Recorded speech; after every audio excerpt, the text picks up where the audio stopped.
on Na'Vi. Now these two teams, fan favorites the world over. Their play styles far apart but close together at the same time. High flying at times, stable at times. Impossible to predict what we're going to see, except possibly the best series in international history. I'm like shaking, you know, in anticipation for this match. It's going to be such a good set of games. Looking at the draft already, Na'Vi, not only have they banned out the Nature's Prophet, they've also banned out the Lone Druid, and they get their hands on a Wisp. This is something that complements Na'Vi's style so well. They love high-octane play, aggression, consistently apply the pressure. On the other hand, you have Alliance. They have the Naga Siren, the capability of counter-initiation, the threat of a slow early push coming on from Chen. You just have both teams. They're going for completely different styles right now, but it's too hard to say early on who has the edge in the draft. All I know is that regardless of what the draft's going to be, these games are going to be sick. Absolutely. Seeing an IO pick up right out the gate, you have the Gyrocopter, not quite on the par of a CK or a hero like that you traditionally see paired with him, but it can work extremely well even from the early stages. The power of Call Down, the power of Rocket Barrage, the amount of damage you can output on a single target if you're able to isolate them. But then Alliance has Bulldog's two main heroes, Nature's Prophet and Lone Druid, banned away from them because they didn't pick the Druid. However, he will get another hero for which he is quite famous, that Bounty Hunter pickup with the Chin already on the lineup. Of course, Akke, one of the best Chin players the world over. Naga Siren, as you said, the perfect answer to an IO gank-centric kind of a draft. Already these teams in each other's head, and already the game looking to shape up to be very even.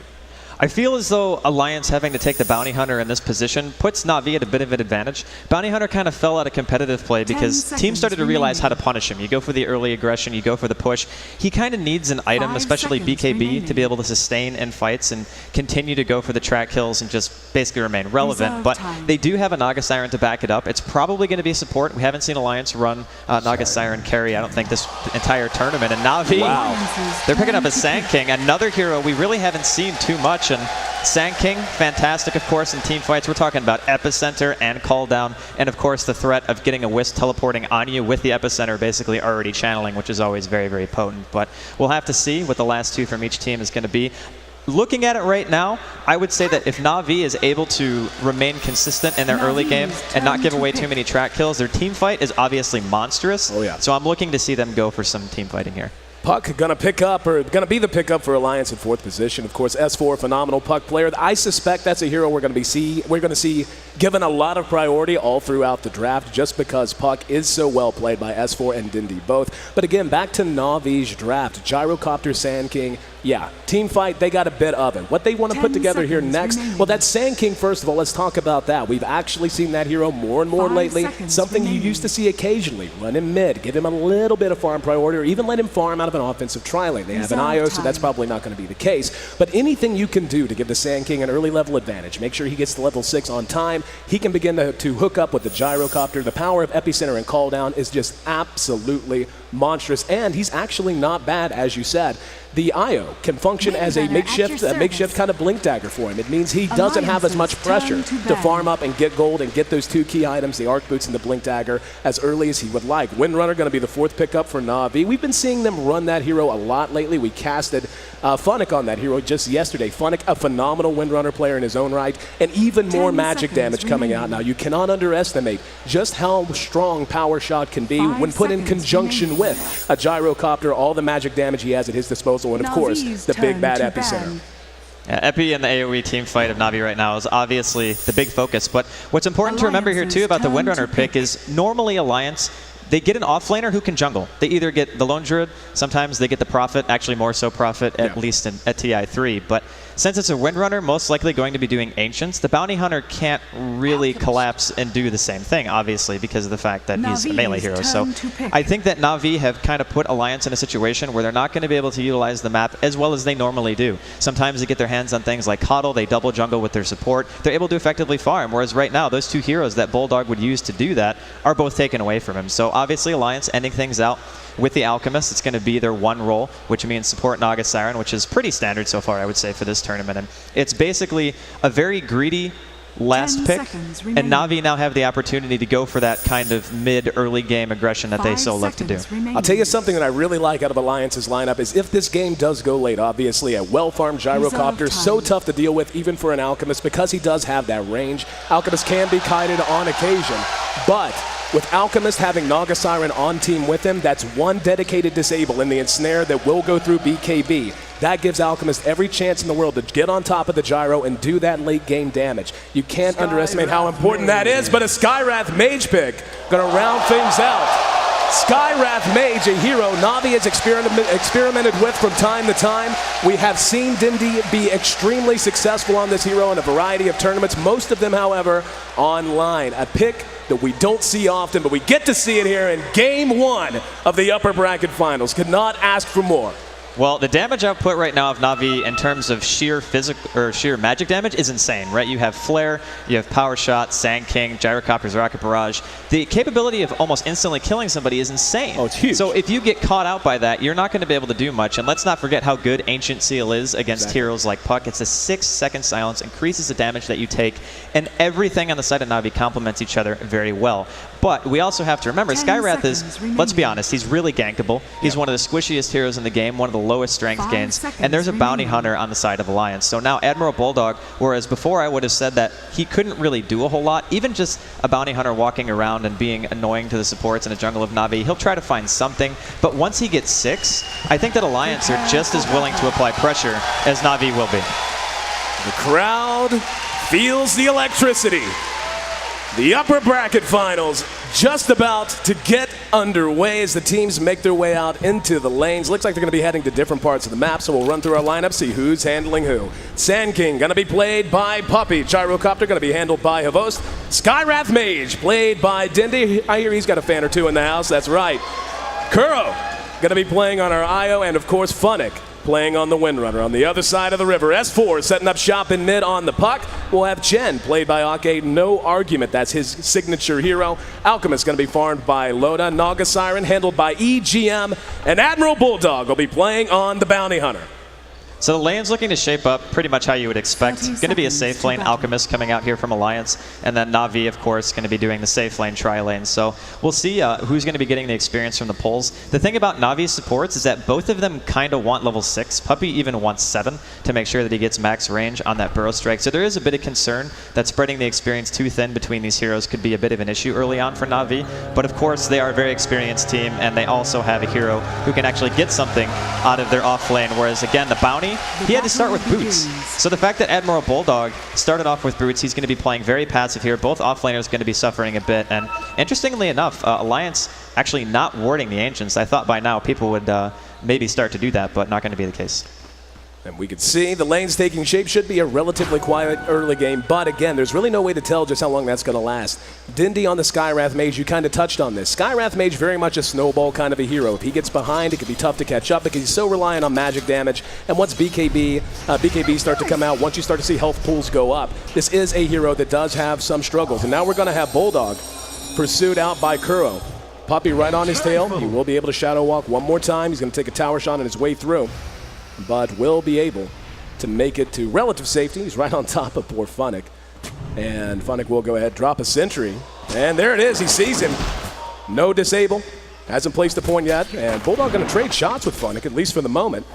No one else coming back over, check that. We do have Puppey making his way over. Bulldog at half health, now Funnick down just above half. And looks like Bulldog content to just hang out for the moment, just keeping an eye on things. And again, this comes down to the Ancients. We can see this illusion from Akke blocking out the Ancient spawn, or trying to do so. Keep an eye on them. Bulldog will be able to make it back to safety though.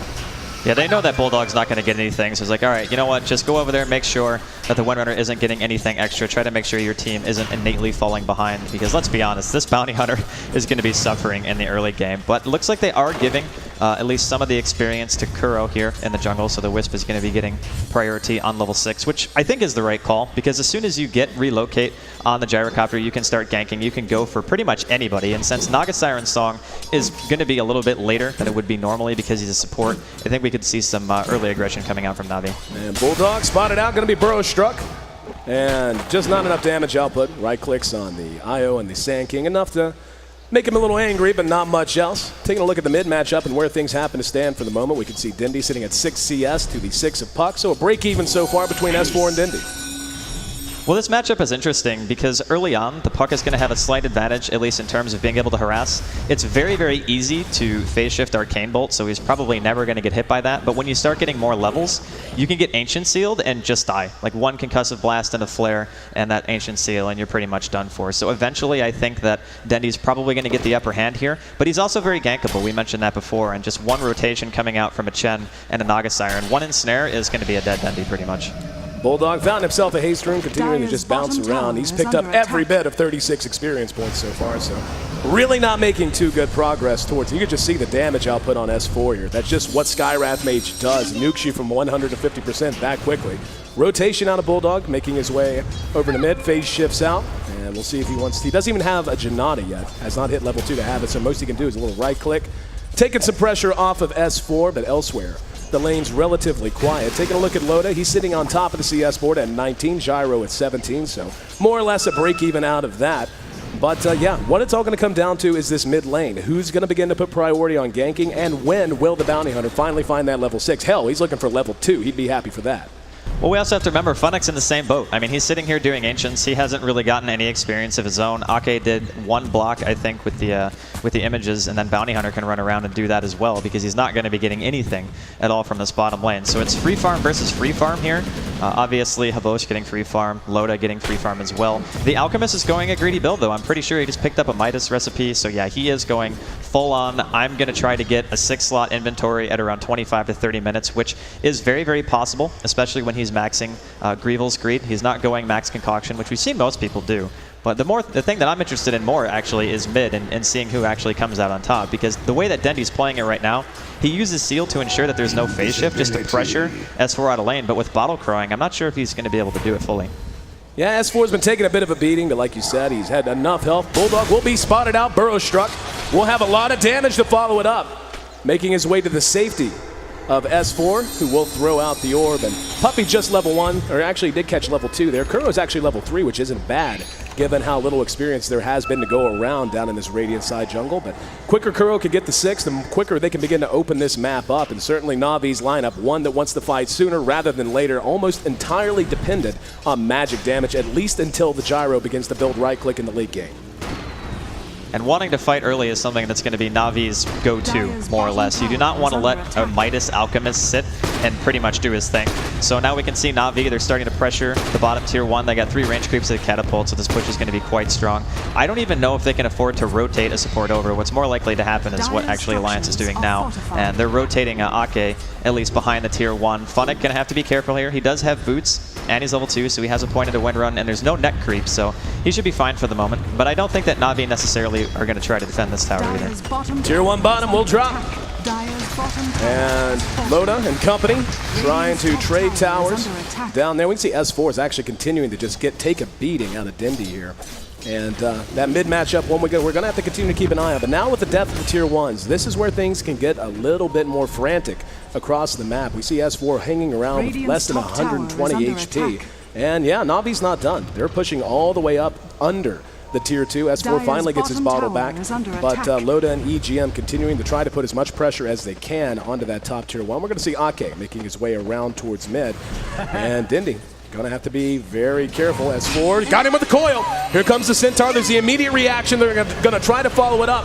Puppey's there, and S4 will catch the Burrow strike. Can they follow it up? No, he phase shifted. Silence, but it doesn't matter. Navi draws first blood, and he does it with a pincer instead of a Burrow. Navi got the tower first and got the first blood, off to a decent little start at 6 minutes in. Really, really nice reaction from Navi. I mean, that teleport was almost immediate. Instant. As soon as they saw the Chen creeps, they knew it was coming. It is a bit predictable to assume that they're going to gank on the middle lane, especially because Skywrath at this point doesn't even have boots. His base move speed's pretty high, but I mean, if you get caught by a coil like that, for most intents and purposes, you should be dead. But Navi realized the inherent weakness of Skywrath mid, so they capitalize on a bit of over-aggression coming out from Alliance. And this top tier 1 hasn't even dropped yet, so Navi maintain their tower. It's still at about half HP. I'm curious to see if Loda's going to go for the Shadow Blade or if he wants to go full-on into the Battle Fury, because Shadow Blade would mean that he can actually fight, which is obviously Navi's game plan. But if he fights with just the Shadow Blade, I feel like he's still a little bit weak. There's a lot of stuns. I feel like he actually needs 2 items to really contribute here. Honestly, when you look at Navi's lineup, a BKB at some point is going to be absolutely essential. And I'm with you. It's kind of tough to determine exactly what his build's going to be. Already fairly greedy with the Midas. I feel like Midas BKB would be greedy to the point of really just putting yourself at an inherent disadvantage. I mean, when you have that much to worry about and you know that they're going to want to fight you sooner rather than later, a Midas should be enough to give you the farm advantage you're looking for. Now we got Puppey, Havost, and Kuro looking to zone Bulldog out. They're applying pressure, and over on the side, Funnick netted down, and they're going to be able to clean him up. Alliance gets themselves on the board. We see S4 taking some more damage in mid. Dendi able to zone him out once again. Loda with a big creep wave, making his way back towards the Tier 1. However, Navi has yet to abandon the siege of the Tier 2 bottom. So far, at least in terms of the push power, Navi taking the advantage and not giving it away. Puppey staying in a very aggressive position. In the meantime, Loda does finally bring down that Tier 1 top. Well, the thing that's interesting here is Navi are basically conceding experience for gold right now. No, they're going to get a smoke or a dust on Bulldog. Here we go. Bulldog going to be caught with the call down. Hand of God, not nearly enough.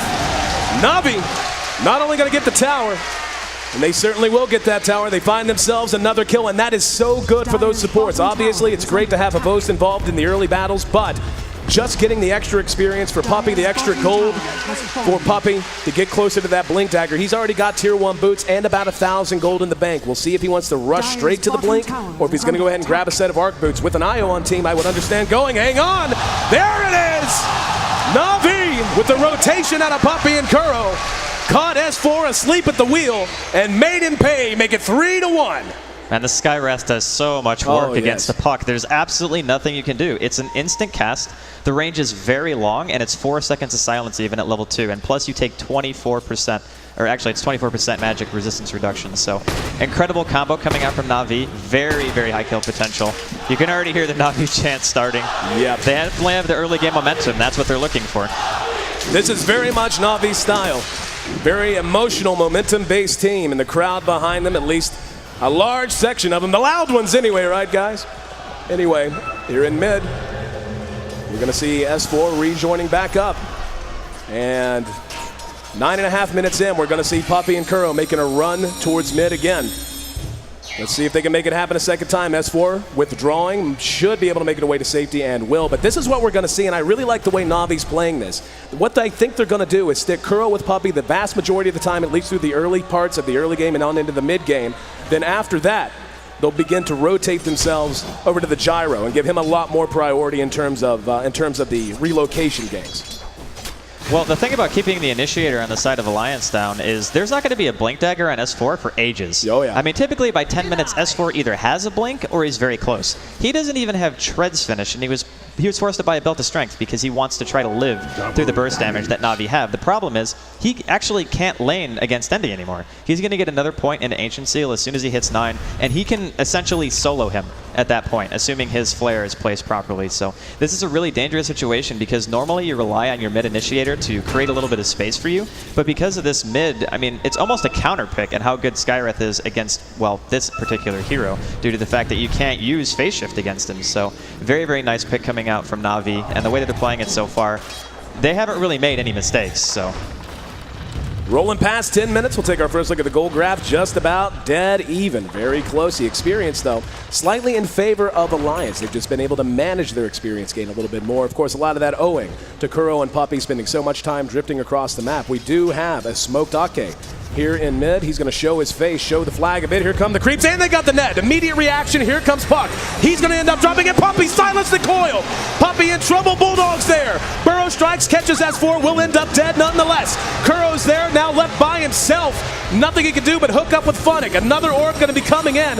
Track out on Kuro. Call down. Going to be enough to buy some space for Navi. And Havost getting there not a minute too early.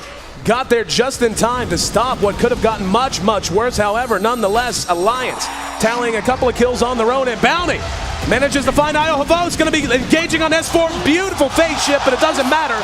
Song of the Siren from EGM. Day late and $1 short as they lost the hero before he could get into range. 4-4, an absolute slugfest here in this middle lane. Havost hooking up now with Dendi and Funnick.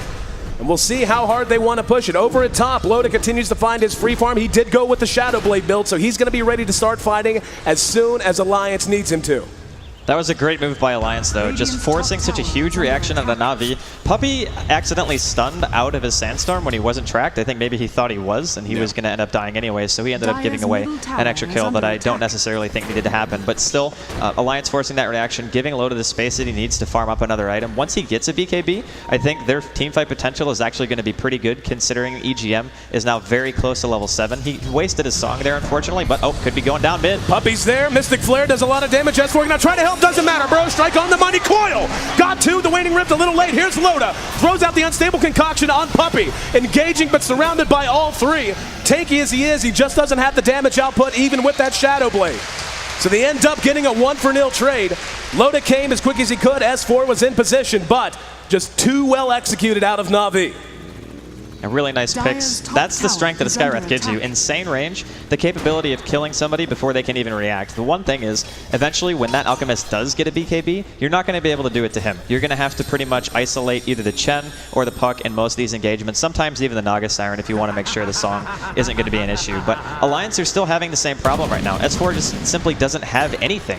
Granted, Dendi is not tremendously far ahead in terms of CS. He's only sitting at 9 higher than S4. He isn't as reliant on those items as S4 is, and he's just not been given the opportunity to get any of that farm. So Bulldog now going to be coming mid. He's actually 8.5, so he has surpassed Funnick in terms of levels because of that middle fight. Oh, yeah. And now Bounty Hunter's contribution to Alliance is going to be huge. We can see again, Loda did go with the Shadow Blade. I think that's the right choice here. I mean, again, Na'Vi is going to want to fight more and more and more as time wears on. And Alliance going to take the fight to them. And this is the right call. Fight on their own terms. Don't let Na'Vi set up those ganks that have been so successful so far. Puppey spotted out by Bulldog. There's a Vos right beside him. Nog is there, throws out the ensnare. There's the track as well. Puppey engages in, but the cooldown's in. But look at the damage coming out of Kuro as well. Puppey. Oh, the relocate. Re-engaging Shackle does catch Akke. Funnick with a beautiful Shackle. There's a burrow on the EGM. Loda though re-engages, and there's Funnick. Chop down. Epi goes off. EGM melting to it. Not enough. Loda silence down. Mystic Flare does a lot of damage. Coil. Re-engagement. Dendi trying to track him down as the rest of the fight continues behind them. S4 is still alive. Havost and Kuro. Maybe 200 HP between them. And we even see the creeps getting involved. They will go ahead and pull back. In the end, 7-6 as the dust settles. Beautiful re-initiation out of Na'Vi. Alliance had the jump on them, but Na'Vi got the job done, and the relocate, as you mentioned, absolutely immaculate. God, Kuro, what a player, man. What a player. Getting Havos out of there just in the nick of time. And just turning around and fighting that in general was a really great call. Got the double burrow strike. The call down essentially hit everyone. And, I mean, S4 being forced to buy back. Again, losing a lot of money for that. Granted, Alliance are going to be able to pressure this tier 1, safe lane tier 1, so it's actually worth quite a bit at such an early phase. 15 minutes in, tower's going to go down. So Alliance don't walk away completely empty-handed, but Loda's been traveling a lot now. He's only got well, I shouldn't say only, 107 CS at 15 minutes is still pretty darn good. But his farm probably could have been a bit higher if he didn't have to waste that TP mid. But again, once he gets that BKB, his teamfight contribution is going to be significantly higher because the Gyrocopter, while he is farmed, he's still not to the point where his physical damage is going to threaten the Alchemist all that much. So Alliance, their timing window is coming up here very shortly, and middle, EGM could be in some trouble, but he's actually not going to die to that combo. But just the threat of Flare and how much damage Dendi does, it's insane. Oh yeah, absolutely. And the abilities they have to chain with it as well. Shackle Shot, Burrow Strike, Tether Stun. They have a lot of ways to set those up. And what it's going to come down to is just how high a priority they want to put on each individual hero in these fights. Obviously, Loda, a big priority as well. But sometimes just being able to blow up one of the supporting casts on the side of Alliance going to be very, very important. And we're in kind of this interesting situation where you have a Bounty Hunter pickup. Bulldog will be making his way towards drums. He's almost done with them now. But, you know, they need to weather the storm that is the magic damage output Na'Vi has. Na'Vi really the ones under the gun here with this kind of lineup to execute, especially with the IO on top of the magic-centric kind of a lineup they've drafted. But Alliance kind of needs them to do that as well to get a lot out of this Bounty Hunter pick. So you got two teams with two very good reasons to be trying to fight, and I don't think we're going to see the action let up anytime soon. Chin did finish his mech quite some time ago. Now we see Windrunner picking up hers as well, so Funnick going to be able to even that balance. And some dewarding coming on here from Alliance. So they're going to go for the Roshan. This is something that Alliance love to do. Whenever they get heroes that can do Roshan, they pretty much do it immediately, especially when they're Dire side. So Power Shot doing some scouting. Na'Vi know this is going on. Now, this is going to be an interesting fight because honestly, Havos isn't even really close to the fight. And I think Alliance could just be getting this for free, which I think would be a really big mistake. They're moving over into position. Puppey's the one leading with the phase. You see a Dark Troll Summoner. Looks like Alliance really kind of gun-shy about finishing this out. Roche is down to a quarter. We've got Kuro and Puppey hooked up. Puppey does have an epicenter. Now remember, he can relocate the epicenter once it begins to go off. A poor man's Blink Dagger or a rich one if you want to think of it that way. So heard the shackle shot, but doesn't look like it latched. Again, Roche very low health. Both teams very trepidatious about abandoning this piece of real estate. In the meantime, Na'Vi moving back over into mid. Looks like Loda and company in the mood to do the same. Gyro has finished his BKB, very important item for him for obvious reasons. However, again, the Ensnare, and that just makes the Ensnare out of the Naga Siren all the more important. EGM is going to have to be on point and make sure that that is his #1 focus and make sure he isn't focused down before he can lock the Gyro down and allow Loda to close the distance and get on top of it. Well, even if they do Ensnare him, all Havos has to do is hit one target because Flat Cannon's going to hit everybody in the fight anyway. Ensnare's not necessarily as effective versus him with the BKB as it would be any melee carry, for example, so I think he's still going to be fine. And it was a really nice move by Na'Vi to start pressuring mid, just force Alliance out of the area of Roshan completely and make them basically move out and allow you to go back to doing whatever it is you were doing. The later the game goes, a Gyrocopter during the late game, his damage output scales so much more, again, because of Flat Cannon. So while Loda might be able to focus the Gyrocopter, he has such a great support cast between Shackles, of course, Wisp being able to relocate him out. We've already seen Kuro do that, and a Sand King to be able to stun and peel for him. But now Loda with the BKB, he can try to go in and focus, but right now it's just both teams more or less sitting around mid. The one thing, Shackle and Loda. Right off the creep, a little bit of trading of paint, but doesn't look like they're going to follow it up. They actually had a couple. Kuro and Puppey are a little bit out of position there, unable to contribute if they had decided to go. Now, Alliance once again going to move into the Roche pit. Roche has regen to a little bit above half health at the moment. Na'Vi is a little bit spread out. As you can see, S4 showing his face at top of that haste room. And Na'Vi looks like Funnick most likely going to take a scout shot, and he will. So he knows what's going on. I don't think they're going to be able to get here, though. The firepower from Alliance just recognizing the movement out of Na'Vi. And that's going to be a free Aegis. That's going to end up going to Loda. In the meantime, there was a tower denied in top as well, so the top tier 2 did end up dropping on the side of Na'Vi. Just out-positioning by Alliance. Yeah. I'm not sure if they knew it or not, but Wisp didn't have a TP, so when Havos TPs back to the Tier 2, the only way to get him back to the fight in time is to have the Wisp also teleport to the Tier 2, so you can go in and try to contest the Roshan. But since he didn't have one, as soon as he TP'd out, they basically concede it completely. So now they're actually going to try to force the fight middle, but S4 does have a TP, so they should very easily be able to react to this. And of course, like you said, with the Aegis, I think that Alliance are more than likely going to be able to defend this Tier 1. So Na'Vi getting a little bit behind at this point in time, and a lot of that is due to the fact that Alliance have heroes who effectively utilize the map a lot more. I mean, when you have a Wisp and a Sand King, they're not necessarily known for heroes who farm, per se. The Wisp will follow a hero around who does farm, but he's not going to really get any of his own. So the longer this goes on, Alliance, I think, are getting farther and farther ahead, and they realize that they have an advantage at the moment. They're looking at Na'Vi's Tier 1 mid.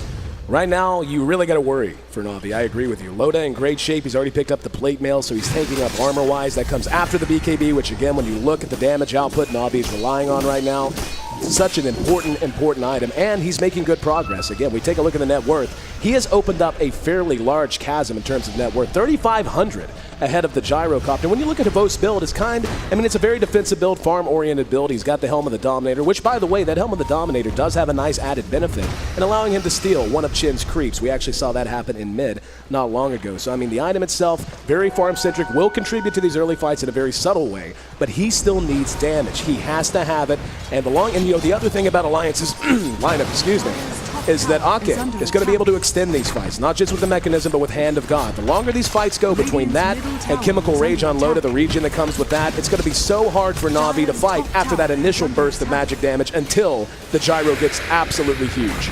And that time is something that Alliance are likely to not give them. I mean, right now, they take the Tier 1 for free, more or less. It was completely uncontested, so Alliance getting a little bit farther ahead. Na'Vi definitely getting forced back here.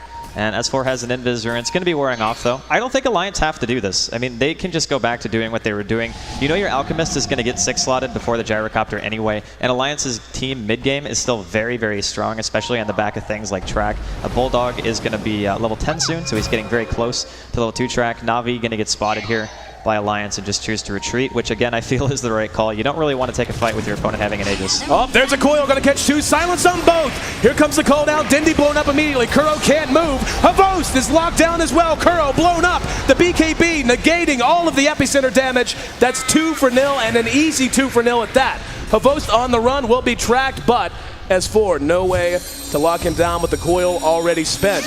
And Alliance beginning to flex their muscles in a big way. We said it during the draft, Rascal, with this kind of a lineup, it's so scary to try and fight against early. But they weathered the storm. The Midas pickup was actually brilliant by Loda because now it basically allowed him to get the 2 things he needed the most. Shadow Blade and BKB. That has allowed him to just take control of this game. That was a silence on the Puppey. Can they follow it out? He will jaunt in front of him. And no, he won't actually. Havost there to help out. Alliance looked like they wanted to run him down, but thought better of it. Didn't want to overextend. Na'Vi getting in position behind the tower. Funnick looking for a shackle, won't find it. Loda not being near enough to the trees. No jaunt from S4 following the orb. Now keep in mind, they do have Song of the Siren. If they ever want to punish Na'Vi for perhaps over-pursuing after a slow push like this, they're going to have that. Or if they're initiated upon and they don't like the look of a fight, that's just such a strong characteristic of their team. Right now, if you're a Na'Vi fan, you definitely have to be concerned. They are getting very, very far behind, especially during that last engagement. And Alliance don't have any intention of backing up here. The AC is going to be done soon on the Alchemist, so he's got about another 1,000 gold before that item's completed. And his physical damage is going up much faster than the gyros. And we've seen the difference between Loda having a BKB and not having one. He's able to focus whoever he wants, more or less. Another coil, gonna catch 2. That's Kuro and Puppey. Beautiful phase shift of the shackle shot. Now Puppey and Kuro both blown up. Here comes the call down, but Havost can simply not stand and fight. Akke using the mech, and Havost gonna be netted down. There we go. Loda going to town. Beautiful shackle, but EGM isolating Havost and allowing him to be focused because of the BKB, and 2 more right on top of each other. No longer. That's a full 5-man wipe. An Alliance takes 1 of 2 outer tier towers remaining. 40 seconds until Gyro's back up. He does have buyback, and he might have to spend it. They haven't even lost the Aegis. Another 60 seconds, and this just might be Rax. This is looking like a really quick Rax coming out of Alliance. The usage of Naga's Song, every single time Alliance play this hero, they do the same thing. Exactly what you said. Just wait for the BKB, isolate the hero with it, kill him. The rest of the team can't really do anything at this point because your main carry also has a BKB, and now the Rax are completely exposed. There's no glyph, and it doesn't look like they're going to be able to stop it.